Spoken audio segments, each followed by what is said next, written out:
Hello, നമസ്കാരം. പ്രധാനപ്പെട്ട ആർട്ടിക്കിളുകളെ കുറിച്ച് നമുക്കൊന്ന് നോക്കാം. ഭരണഘടനയിലെ പ്രധാനപ്പെട്ട ആർട്ടിക്കിളുകൾ. ആർട്ടിക്കിൾ 1 എന്തിനെക്കുറിച്ചാണ് പ്രതിപാദിക്കുന്നത്? ഇന്ത്യ ഒരു യൂണിയൻ ഓഫ് സ്റ്റേറ്റ്സ് എന്ന് പ്രസ്താവിക്കുന്ന ആർട്ടിക്കിളാണ് ആർട്ടിക്കിൾ 1. ഇനി ആർട്ടിക്കിൾ 3 എന്തിനെക്കുറിച്ചാണെന്ന് ചോദിച്ചാൽ പുതിയ സംസ്ഥാനങ്ങളുടെ രൂപീകരണത്തെക്കുറിച്ച് പറയുന്നതാണ് article 3. Article 13 judicial review. Article 14 നിയമത്തിന് മുന്നിൽ എല്ലാവരും തുല്യരാണെന്ന് പ്രസ്താവിക്കുന്നു. എന്നാൽ ആർട്ടിക്കിൾ 16 എന്തിനെക്കുറിച്ച് പറയുന്നു എന്ന് ചോദിച്ചാൽ അവസര സമത്വത്തെക്കുറിച്ചാണ് ആർട്ടിക്കിൾ 16 പറയുന്നത്. ആർട്ടിക്കിൾ 17 വളരെ ഇമ്പോർട്ടന്റ് ആണ്, അയിത്ത നിർമ്മാർജ്ജനം. അപ്പോൾ അയിത്ത നിർമ്മാർജ്ജനത്തെക്കുറിച്ച് പ്രതിപാദിക്കുന്ന ആർട്ടിക്കിൾ ഏതാണെന്ന് ചോദിച്ചാൽ ആർട്ടിക്കിൾ 17 ആണ്.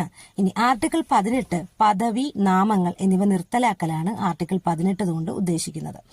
ആർട്ടിക്കിൾ 19 പറയുന്നത് 6 തരത്തിലുള്ള മൗലിക സ്വാതന്ത്ര്യങ്ങളെ കുറിച്ചാണ്. അപ്പോൾ 6 തരത്തിലുള്ള മൗലിക സ്വാതന്ത്ര്യങ്ങളെ കുറിച്ച് പ്രതിപാദിക്കുന്ന ആർട്ടിക്കിളാണ് ആർട്ടിക്കിൾ 19.